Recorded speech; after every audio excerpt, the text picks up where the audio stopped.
This is the story of a man, a Turkish Muslim, a scholar, a preacher, and the global movement of social activists he inspires. In 2013, Time magazine named him one of the most influential leaders in the world. Because of his influence, at-risk children are now being educated in hundreds of countries. The sick are being treated, and the starving fed, often at great personal risk. It's also because of his influence and the collective power of the movement that Fethullah Gülen is feared and even reviled in his native Turkey. And as a Muslim leader of a powerful global movement, he is scrutinized in the United States, where he lives in self-imposed exile.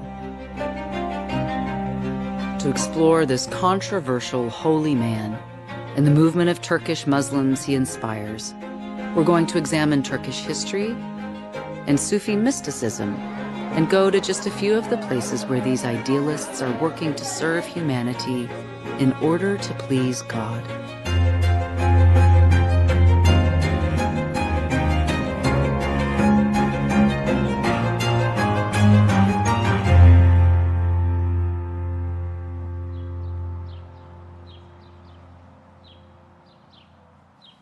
The movement began in the 1960s on Turkey's west coast.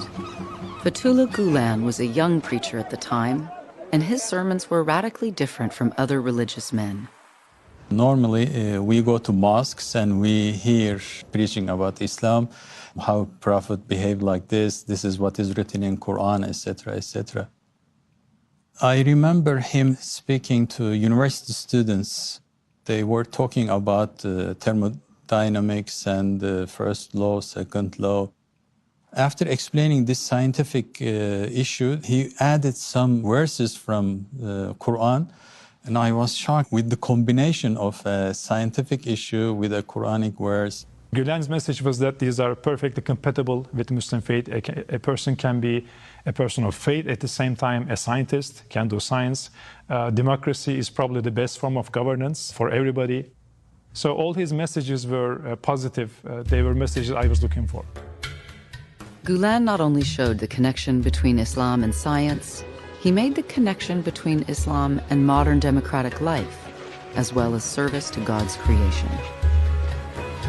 He wants to convince people that to be Muslims, you can't just fulfill your ritual obligations. The service of God that you focus on in your ritual obligations has to shape your life and inform your life in terms of service to all humanity.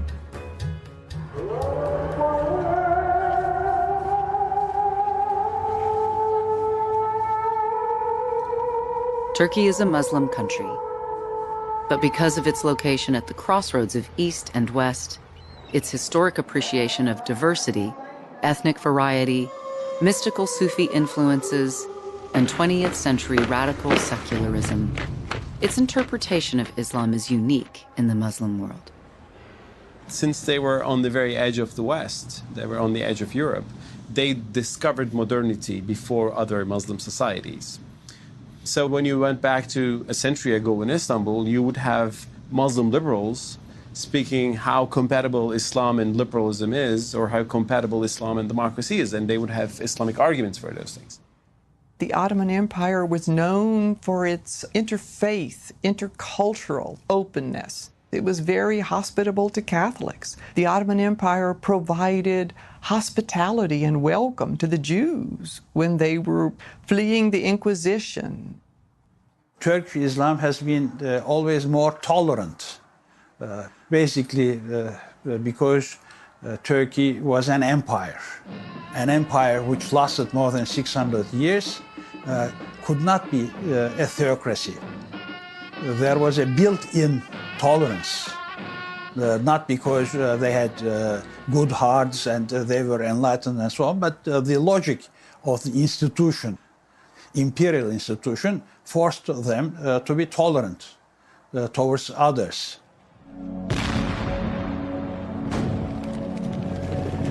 But after the Ottoman Empire's defeat in World War I, and its subsequent collapse. Ideas about progressive or democratic Islam were abandoned in favor of a fiercely enforced secularism. Mustafa Kemal Atatürk, war hero and first president of Turkey, is the only man in the world who can be credited with almost single-handedly creating a republic out of an empire. And he did it by creating an ideology that was antithetical to the Ottoman Islamic mindset. Looking to the West as a model, Atatürk believed that modernizing Turkey could only be accomplished by abandoning traditional Islamic culture. To enforce Turkey's emancipation from religion, he implemented strict laws and policies that effectively removed it from public life and politics. A secular state means separation, which means freedom to believe or not to believe. And in fact, secularism in Turkey in the old days was a very negative about religion and in fact anti-Islam. They believe that if a person is faithful, they cannot think rationally. Therefore, they are not fit to govern themselves. Therefore, until people are ready, they believed, they should be governed with an authoritarian system.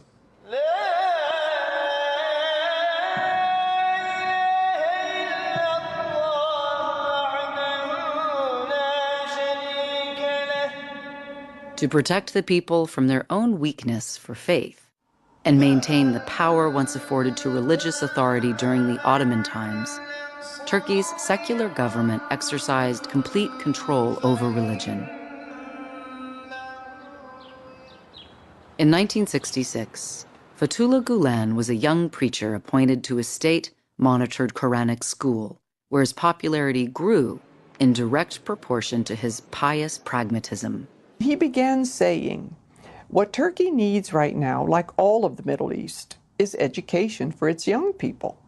We need to teach people, not in madrasas, not in mosques, but we need to teach them math and science and notions of democracy. Ama Allah'ın rızası herkes belli bir yolla onu takip eder. Kimisi cephede, serhatlarda askerlik yapar, onu takip eder. Kimisi tekkede, zaviyede, post nişindir, orada takip eder. Benim inancıma göre en önemli mesele eğitimdir. İnsana yapılan yatırımdır. Şirkin onun hakkında... By the late 1970s, Fethullah Gülen had attracted a solid core of Turkish businessmen who were opening tutoring centers and dormitories to help students outside of the elite class. Eventually, they began to build schools. In 1982, the first school established by the followers of Fethullah Gülen opened in Western Turkey. It had only 18 students at the time, a number that has swelled to over 600, with most boarding at the school. I think living here is better than home because here we can study with our teachers. And the best students in Turkey are coming here. And are you the best student? Yes. My favorite subject is biology. I like the bugs and insects, the little animals.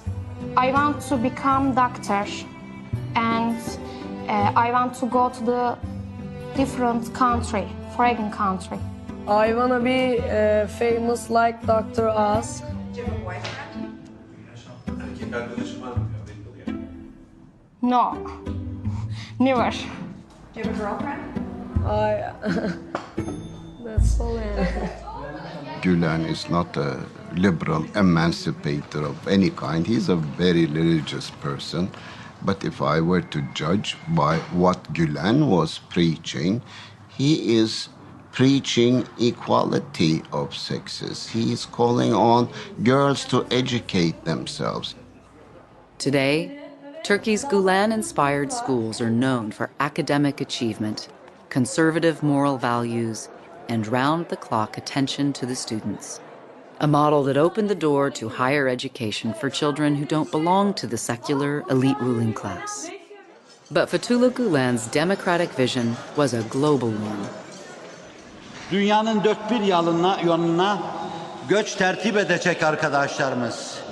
Müminin niyeti amelinden hayırlıdır esasına dayanarak halis niyetle dört bir yana şeddiri hal etsin gitsinler.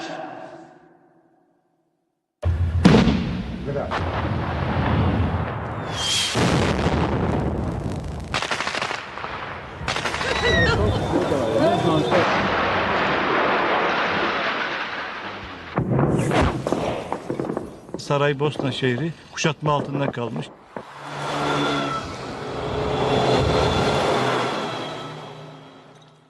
Tabii Saraybosna'ya giriş farklı tünelden. Karanlıkta ayaklarınızın altları su, havasız, arkanızda sırtınızda çantanız. Fiziksel şartları zordu ama biz hedefimize vardığımız için çok sevinçliydik açıkçası. Çok mutluyduk, mutlu olmuştuk. As the movement was gaining momentum in Turkey, the war in Bosnia was pitting Muslims, Eastern Orthodox Serbians, and Croatian Catholics against each other. Sarajevo sustained the longest siege of a capital in the history of modern warfare. Nearly 12,000 civilians were killed and 56,000 more wounded. But these two men, armed only with their desire to please God through service and with only $300 between them, crawled through a tunnel to get into the war zone, not as soldiers, but as teachers. Bizi Hocaefendi buraya yardım etmek için, buradaki insanların yardımına koşmak için gönderdi. Biz burada nasıl olacak, hayatta mı kalacağız, aç mı kalacağız, susuz mu kalacağız? Daha çok buraya varmak bizim için bir hedefti. Bombalar düşüyor, savaş devam ediyor. Hocam belki biz orada ölebiliriz, dönemeyebiliriz.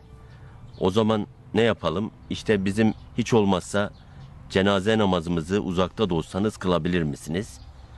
Hocaefendi orada duygulandı biraz, gözleri buğulandı, bakışları sertleşti ve ben sizi gönderiyorum oraya ölmeye değil, ben sizi oraya hizmet etmeye, okul açmaya gönderiyorum. Allah yardımcınız olsun, Allah yolunuzu açsın. İşte her gün gidiyorduk bakanın oraya, özellikle İbrahim abiler. Her gün bakanın oraya gidiyoruz, geliyoruz, gidiyoruz. Bir gün işte ne okulu? Devlet düşmek üzere, halk perişan, okul olmaz. Ama biz ya hiç bırakmadık kapıyı çalmayı, sürekli kapıyı çaldık. Bir gün bizi çağırdılar, tamam size okul binasını vereceğiz. Bir Sırp kışlasını bize ilk defa okul binası verdiler. To pay for the school that people in the movement had already risked their lives for, Fethullah Gülen's followers in Istanbul organized a charity soccer match featuring world-famous player Diego Maradona. It was their first large-scale effort as a movement, and Gülen himself spoke to the enormous crowd. Sporun diliyle, evrensel sporun diliyle dünya medyasına, dünya halklarına, hususiyle Samit infiali içinde öteden beri olan bunca fezai ve fecai arenada kavga edenleri seyrediyor gibi seyreden alemi İslam halklarına bir şey anlatır mülahazasıyla. Bir kere de evrensel sporun diline sığındık. The event raised enough money to open 3 schools in Bosnia, one of which was attended by Syed Amic, who remembers his Turkish teacher and lessons of love and forgiveness. When I see Mr. Ali, with his smile, he is taking your heart. There is no badness in him. What do we need in the world? Food, drinking, just to save our life. But they come and they are going to teach us. For us, it was very unbelievable. In our school, there are Serbian, Croatian, Bosnian, and they really teach us, you cannot hit me, how much can I love you? Let's try to love people. And that teacher come here and teach us something like that. If they didn't come here, I never be thinking like now. Maybe I will hate that people from another side. Decades after the war, the Turks remain in their adopted country as teachers as well as sponsors.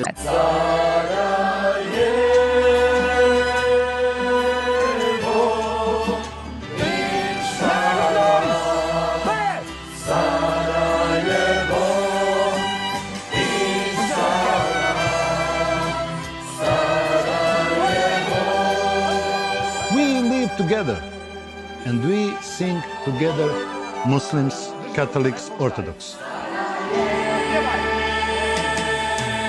We must respect each other. We must respect culture each other. We must respect religion each other because we have only one God and He's created us. There is a level of cynicism that I think those of us in the West, many of us, have to confront when we encounter a movement of people like the Gülen Movement, because they are very committed to what they do and they live deeply from their values. I have asked them, hundreds of them, what draws you to this movement? How did you get involved in this movement? And for many of them, they wanted their children to go to the best schools. And the best schools that were academically going to be the ones that prepared their children were the schools started by Gülen people. But what kept them in the movement was this vision of living their own lives in such a way that there's meaning and value and happiness from that, but also making a difference in the world, making the world a safe place for everyone, including their own children. And I felt really confronted on a personal level, not just as a professional, but personally I felt confronted by it because I realized that I myself had become cynical and didn't really believe that people could operate and live in the world from those types of clean motives. The movement is known as the Hizmet movement, after the Turkish word for service, and also the Gülen Movement, after its inspiration Fethullah Gülen. He is a person who helps me put my life on a solid foundation in terms of making meaning in my life, in terms of having this serenity of my heart as to why I live, what my life serves.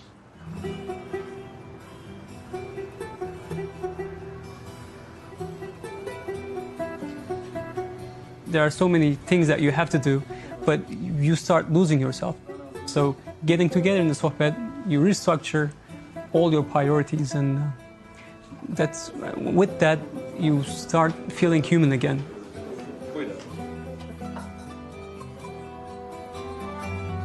Gülen's followers meet weekly in small groups called sohbets, where they recommit to their values, share ideas, and work on charitable projects. It can be a scholarship, or it can relate to the Ramadan. We try to help the community, we try to help the students, we try to help the poor. This is not about individual enlightenment. This is about making the world a better place. But while I'm making the world a better place, at the same time, this altruism is also transformative. Actually, his most important message is, of course, that work hard, make money, use that money to invest in things that will help the people improve their lives, and that's education, that's hospitals, health services, that's also solidarity associations and foundations that will cater to the needs of the poor.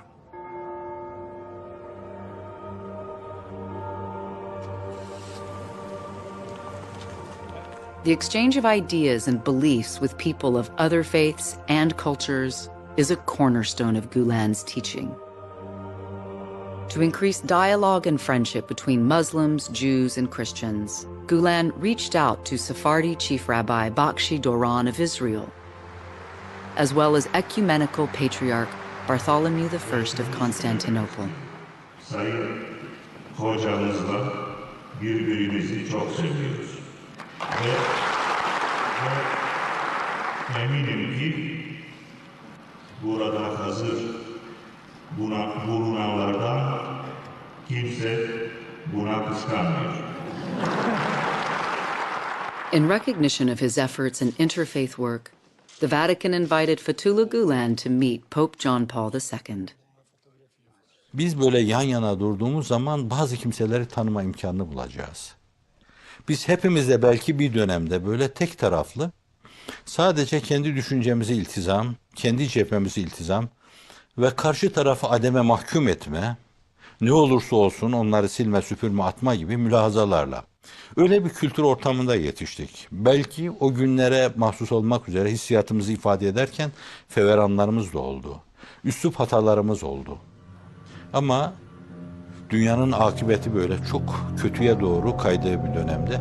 Şimdi bunları daha iyi fark ediyoruz. Bunlara meydan vermemek lazım.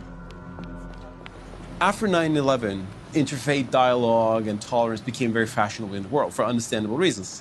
But the Gulen Movement began interfaith dialogue and tolerance in the 90s, way before 9/11, way before it was really fashionable, because it's in the core of their teaching. In addition to raising money for interfaith activities in schools, the movement now owns a think tank, a book publisher, a television station, and Zaman, the newspaper with the highest circulation in Turkey. Partly because of the movement's success, Fethullah Gülen is as reviled by some as he is revered by others. In Turkey, his critics have expressed concern that he will bring Sharia law. He has also been accused of conspiring with everyone from the CIA to Zionists and Catholics. There are so many people following the, footsteps in moral sense of Fethullah Gülen, but they also have a political power, and they also have the power to build up networks. Now, what about if these people go into the bureaucracy and have a kind of their own hierarchy within the bureaucracy? So, some people would say, this is a state within a state, maybe. Some people of Turkish society, they are afraid from that. They said, we don't know what will they do. Yes, they are praying, they are doing something on the educational side, on the trade side, commercial side, but we don't know what will they do. In 1999, Fethullah Gülen came to the U.S. for medical treatment. In his absence from Turkey, he was accused by a special government prosecutor of leading an Islamist network intent on undermining the secular Turkish government. The establishment felt threatened by this rise of sort of a middle-class bourgeois movement, and that it had this religious leader, used Sufi ideas about tolerance and about education, about sharing, and about everybody having part of the economic pie. And so I think that was the greatest challenge to the establishment. And so what they did is they used their anti-terror law and charged him as a terrorist, basically. When you have the kind of ideology that the military in particular had and some of the really hardline secular elites, they did not trust anyone. And therefore, anyone who was associated with a public organization that was, yes, Muslim and Islamically oriented, but not an Islamic political movement, that really didn't matter. And so I think there were concerns about ultimately his security. In poor health, Fethullah Gülen remained in self-imposed exile at a retreat in Pennsylvania while awaiting the outcome of his trial.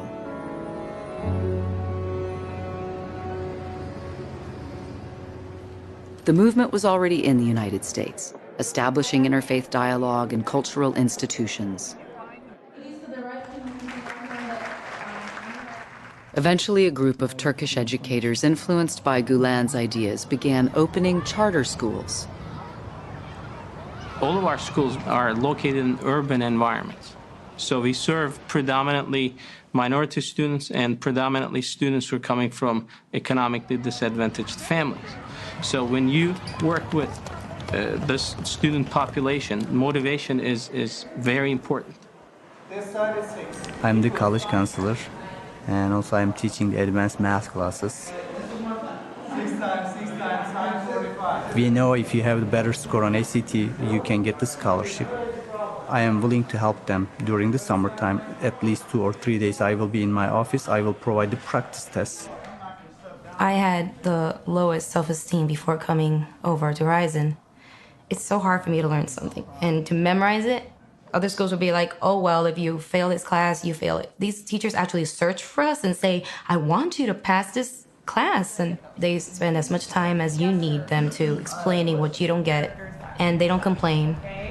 And there's definitely days when I go home and I'm exhausted. I'm like, oh my gosh, why am I doing this? But then there's also times when you see the relationships you've built with kids and you see the relationships that you've built with your school and your community, where it's all worth it. People don't go into these schools to make money, right? They go in because they're dedicated. The reason I have great respect for the schools is because they really go into poor areas and work with kids that if they were in the public school system wouldn't be getting anywhere. Charter schools, like all public schools, are prohibited from teaching religion. However, these charter schools attract scrutiny because of their perceived association with an influential Muslim leader. The only connection to Fethullah Gülen is some of the Turkish American educators who founded these schools, who are involved in these schools.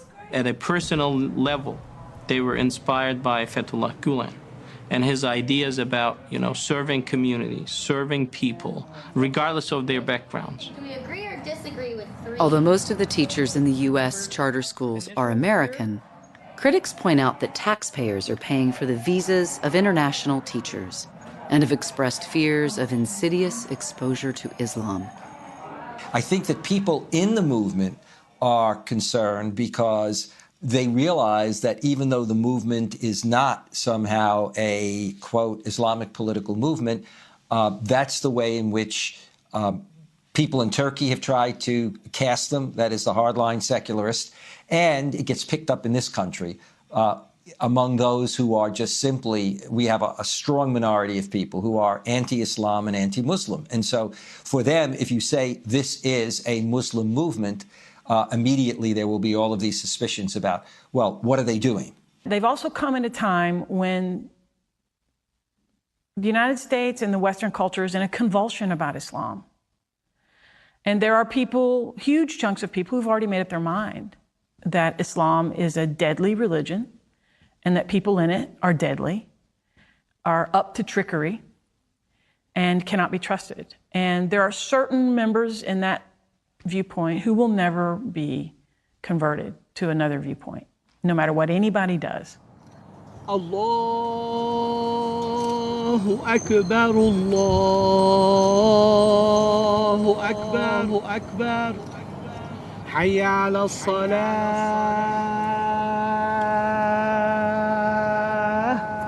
Hayya ala salah.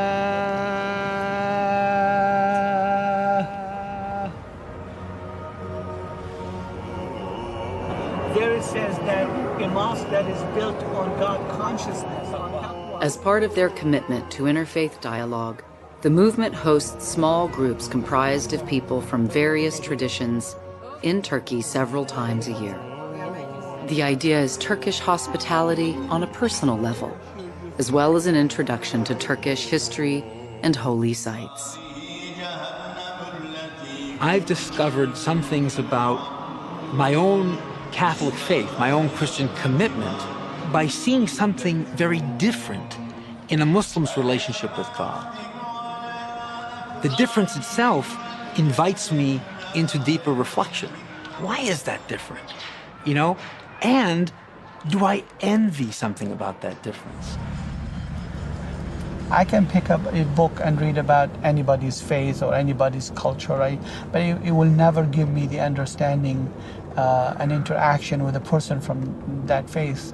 So absolutely, I think interfaith is vital.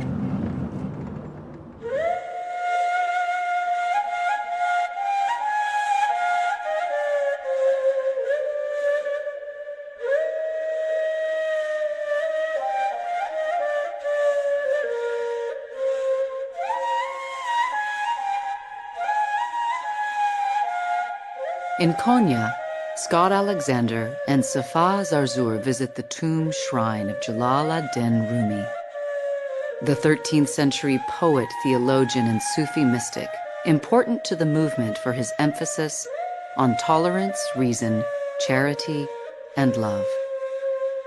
This is a poem written in the 13th century, and the opening of this epic poem is the story of the reed.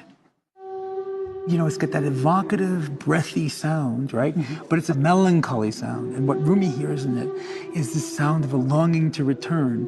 The reed gets cut from the reed bed, okay? And in order to make the flute.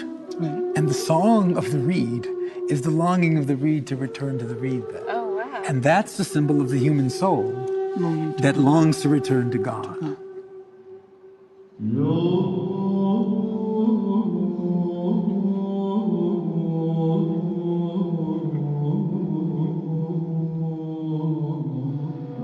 The dervishes walk out cloaked in very dark woolen garments. The cylindrical headgear is to represent the tombstone. The dark woolen garments is to represent the earth of the grave. And as they walk in the circle, they doff their dark woolen cloaks and are in their white burial shrouds. And then they will begin to whirl. Their arms are over their chests, and then they will begin to open their arms, extending their right palm toward heaven and their left palm toward the earth, whirling on the left leg, which crosses through the axis of the heart, symbolizing that the heart is somehow the link between the heaven and the earth, and it's the heart where one encounters God most profoundly in one's life. And they begin to lose consciousness of the workaday world and enter into the state of losing oneself in the awesome presence of God. Another strand in Sufism is intellectual or philosophical Sufism, a sort of understanding of the real behind the real. You know, the Quran says the signs of God are upon the horizons and in yourself. So Rumi's philosophy expands on that so that everything becomes, seeing God in all things type of Sufism. And then the third strand is activism, change the world, be like the prophet who realized the highest truths, but then brought that back in the world to make the world a better place. You can really connect the dots historically right to Mr. Fethullah Gülen.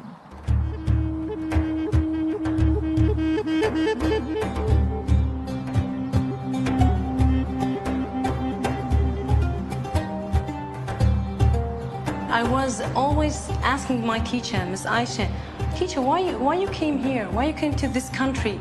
And she was saying, to help you, to educate you.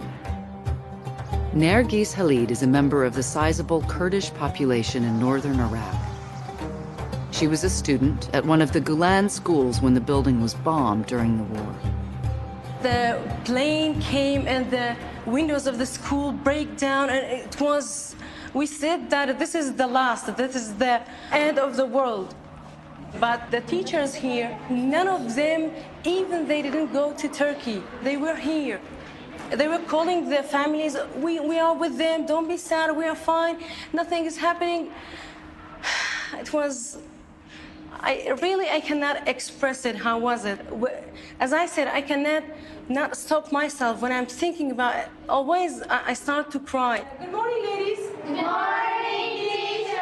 Like many students of Gulen-inspired teachers, Nergis has returned to her former school as a teacher. Come to the next page.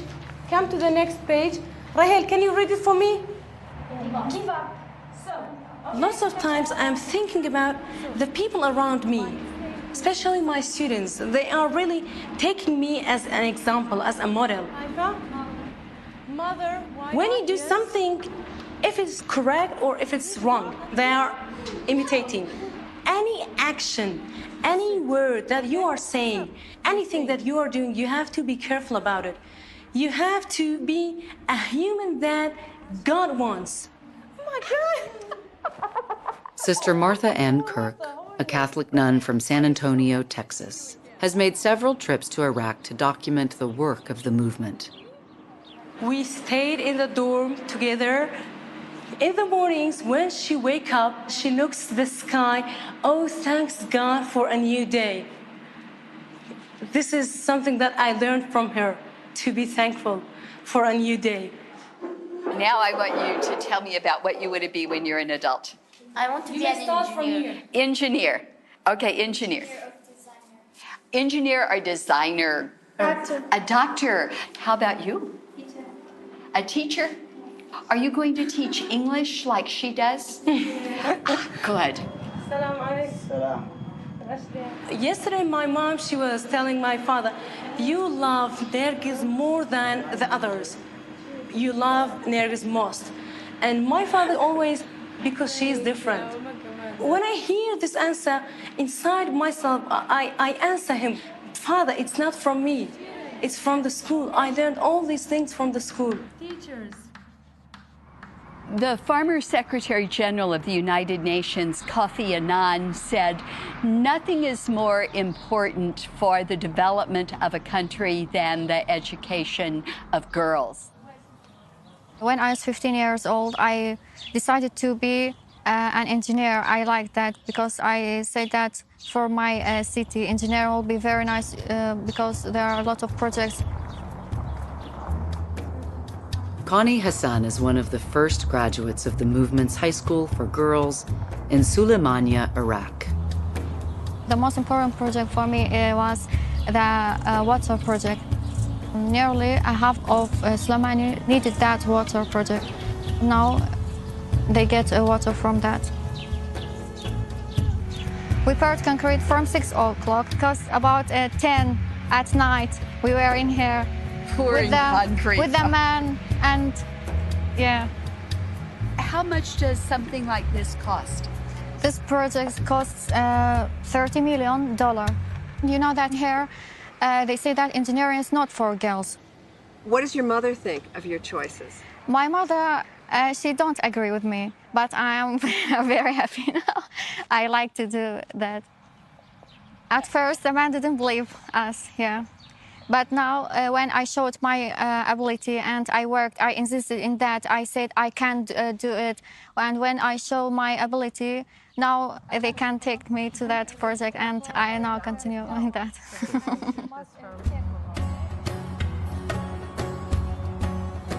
Healthcare is another one of the movement's priorities.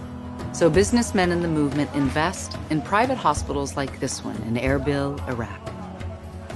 Every week, we get 1 or 2 patients with bomb injuries, shell injuries, bullet injuries. Those patients come from all around Iraq. The patient sustained injury to his both legs due to a bomb attached to his car. We constructed the nerve and artery. Now we are dealing with the fractures.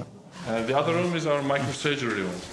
Dr. Bayraktar, a microsurgeon, was working in Istanbul when he heard about the new hospital in Erbil. I started coming here since 2009. 1 month here, 1 month in Istanbul, my home is there. And then last year, an accident happened to a young guy here. He amputated his arm. My friends called me, come back and do the operation. It was very hard to come here. Within 4 or 6 hours, I couldn't be here. That's why the man lost his arm. So I made the decision to stay here and brought my family too. Although many patients are paying customers, Fethullah Gülen's teaching is evident in that everyone who needs treatment receives it regardless of their ability to pay. When you are needed, you live better, you know. You have better self-esteem. If you are in Istanbul and you know that you can do this thing in Erbil and you are not doing it, and people are suffering because you are not coming to do that, and nobody is coming to do that, you couldn't sleep the night, right?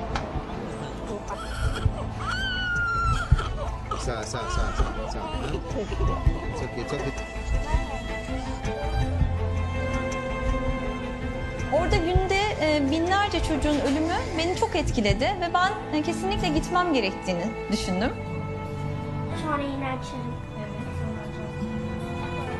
Çocuklarımın aklının sağlıklı olmasının, bedenen gelişimlerinin iyi olmasının hepsinin sadakasını vermek için gittim. After seeing news reports about the tens of thousands of Somalis dying of starvation and diseases caused by malnutrition, Doctors Amina Al-Yaprak and Jalal Kadeh decided to go where they were most needed, to one of the most dangerous spots on earth. There is no water, there is no food, there is no medicine, there is nothing, only kimse yok mu in Somalia. Disaster relief is a major initiative of the movement. Their organization, Kimse Yok Mu, Turkish meaning, is anybody out there, goes all over the world to aid people suffering from catastrophe, often at great personal risk to the volunteer workers. Somali'ye geldiğimizde Yağmur'la karşılaştık.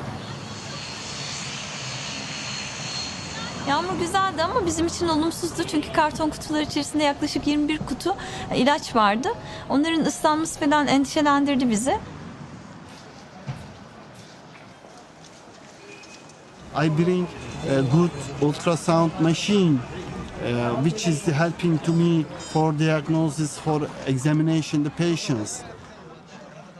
In Mogadishu, the heavily guarded headquarters of Kimse Yok Mu also serves as the living quarters for the volunteer workers.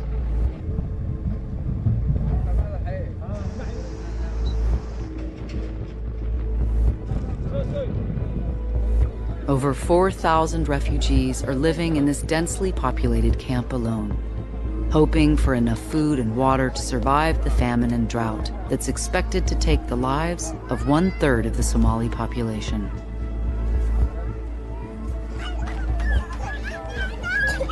Çadırda yaşıyorlar diyoruz Türkiye'deki insanlara ama çadır burada gördüğünde inanamıyorsun yani. Çadır dediğimiz sadece ağaçlarla örülmüş bir iskelet, üzerine sadece kumaş örtülmüş. Yağmur yağdığında bu insanlar ne yapabilirler hiç düşünemiyorum bile.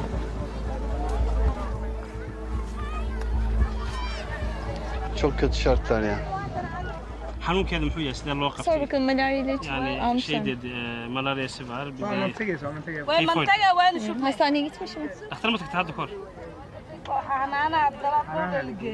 Tamam. Xanaana diye bir yere götürdük. Reçeteler bizim yanında. Ona söyle gelsin bizim oraya. Tamam. İlaçlarını vereceğiz ona. Tamam. 3 tane veriyor. Ona kaç var?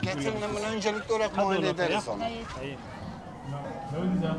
The doctors set up a makeshift clinic in an old building. An endless stream of others wait patiently outside for their turn. Today I went to biggest hospital in the Mogadishu, one of the biggest one. One patient was bleeding and she need emergency operation.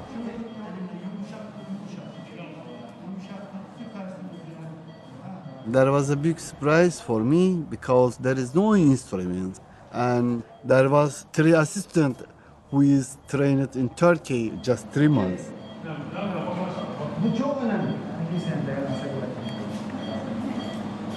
Thanks to Allah, everything was okay and finished.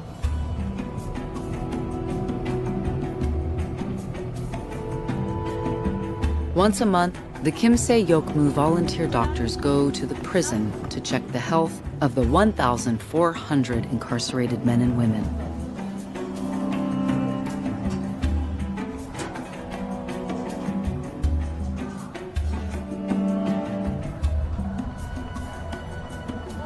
The organization also provides a complete meal for all the prisoners once a day. waxaa jira meeshan biyaheedu waa dhanaan weeye biyo cisbale weeye biyaha dhanaan ceel macaan ma laha ma haysanno booyad biyo u keenta ma haysanno biyo macaan ma haystaan maxaabiistu waxay ku jiraan meel kulul bay ku jiraan meeshaa kulul ay ku jiraan markii biyo meeshuna ay kulushay biyo dhanaanna ku qubaysto cuncun buu keenayaa jirradoodu joogtay noqonaysaa.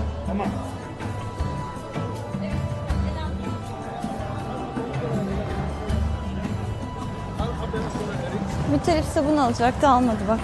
Kıvır değil. Gardiyanlar onlara sabun verir. Zor yani, el koyarlar. Müttelif sabunu unuttun yine müttelif. Müttelif var ya müttelif. Ne yaptın müttelif var ya?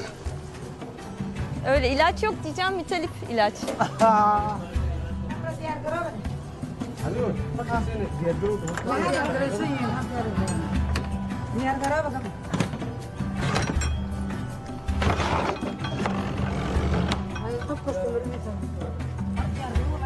Kısa bir süre önce oraya yataklara kimse yok mu getirmiş yoksa direkt yerde yatıyorlarmış. Onlara gelirken elbise getirdik. Kokulu temiz mendiller, temizlik için kullanılacak mendiller getirdik. Hizmet birçok ülkeye gitmiş. Neyle? Öğretmenlerle okulla gitmiş. İlk olarak biz girdik Somali'ye. Yani yardım için hizmet olarak ilk biz geldik doktorlar. Bununla gurur duyuyorum.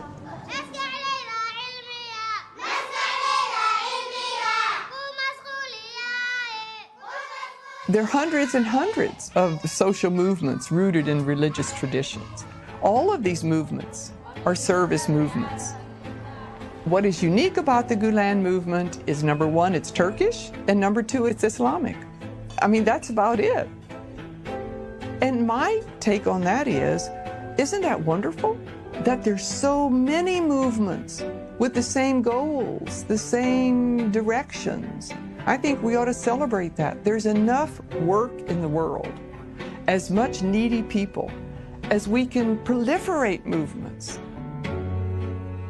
After 8 long years, Fethullah Gülen was finally acquitted in the Turkish Supreme Court of Appeals. During that time, Turkey was trying to enter the European Union, which required the establishment of civil liberties and abolishing the security courts where Mr. Gülen was initially indicted. Still, he has yet to return to Turkey. He is a very cautious man. He knows that the day he will come here, he will be greeted by millions of people. It will upset the government. It will upset the military. It will upset the secular forces. At an educational Olympics sponsored by the movement, Turkish Prime Minister Erdogan invited Fethullah Gülen to return home.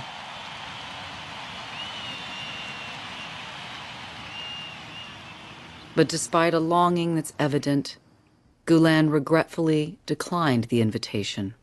Türkiye'de yeni problemlerin olmaması, bir kısım huzursuzlukların çıkmaması, bir kısım kazanımların hafizanallah kaybedilmemesi için %1 ihtimalle oraya gitmeniz bu hususlara zarar verecekse işte ben o endişeyle şahsım adına değil de o endişeyle gitmek istemem.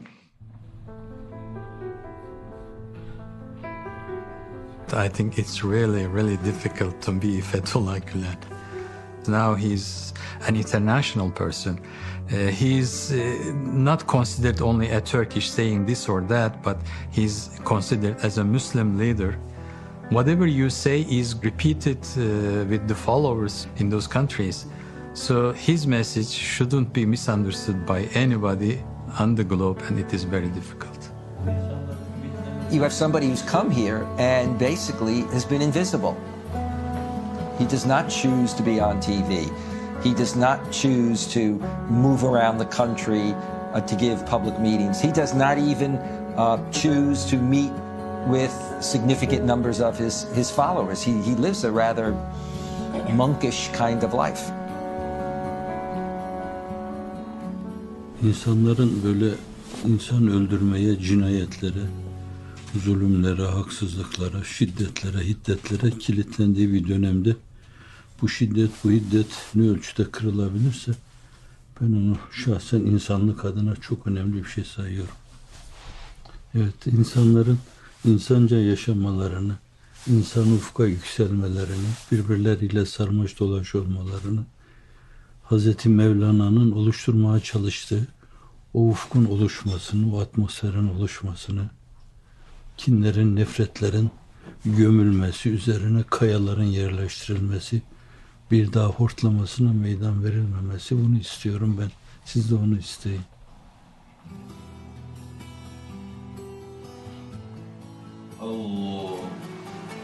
I think he is spiritually bonded to God himself. You think you are praying to the same God at the same time. What I need to say while with him is, oh my God, please give what Fethullah Gülen is asking for you. Instead of saying something from me, I feel like I should just say Amin to what he is asking for.